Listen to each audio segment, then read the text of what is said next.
This afternoon, Jackie Susan's book, The Love Machine, is to be presented to you, and that's fairly soon.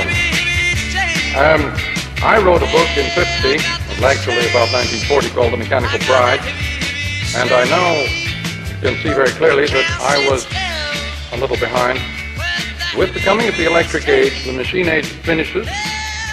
The mechanical forms of love are finished. We live in a new and very organic and involved age, and the love machine is a thing of the past. The machine world is a thing of the past. That doesn't mean that it's going to disappear. It means that it's going to be carefully preserved in the Smithsonian and in other precious museums.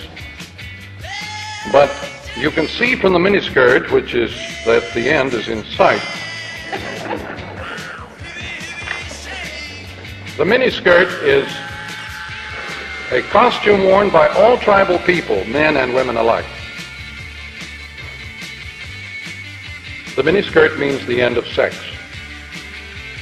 Unisex has come. Until 1710, the word sex was never used once to mean allure. It was used to mean gender. We're back at that stage. Sex as a lure has ended. Sex is now a technical term meaning male or female. Thanks to the overdoing it, I wrote this in Playboy some months ago, the reversal of the overheated medium. When we step up sex a bit, why, it ceases to be sex. It just becomes what it is for all tribal people, a mild and very, well, like coffee to us. Very casual. Sex as an exciting, enthralling, alluring thing is finished, and the miniskirt is shouting that out very loud. I was coming home from Denmark the other day, and on the plane beside me was George Ball. He told this story. He said he was talking with George Jessup and Dean Acheson, and Acheson was complaining about his sleeplessness, and Jessup pulled some things out of his pocket and said, "Dean, try these." And Dean took them, and about 2 a.m., Jessup had a screaming phone call to the effect, "I can't swallow them." And Jessup said, "Man, those are earplugs."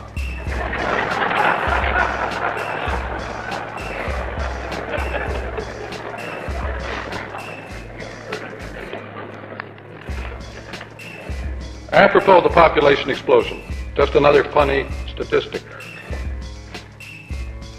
The entire population of this world at this minute can stand on the Isle of Wight, a tiny little island off the south coast of England. If you press close together, all of us could stand, the whole planet, on that little island. Since the invention of elastic, the space occupied by women has been reduced by 1/3.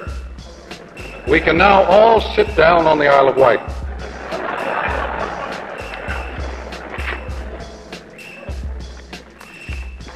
Let me end on a cheerful note. The amount of booze consumed annually in this country costs $24,000 million. 24 billion, that doesn't sound as good. 24,000 million. Staggering figure. You can see some of them. Now, only a very literate country can absorb that much booze. I assure you that a non-literate country like the Arab world or any other non-literate world will find, like our Indians, a very little booze is a very explosive firewater mix. So as long as our liquor bill stays high, you're safe. You've got it made as masters of the print world.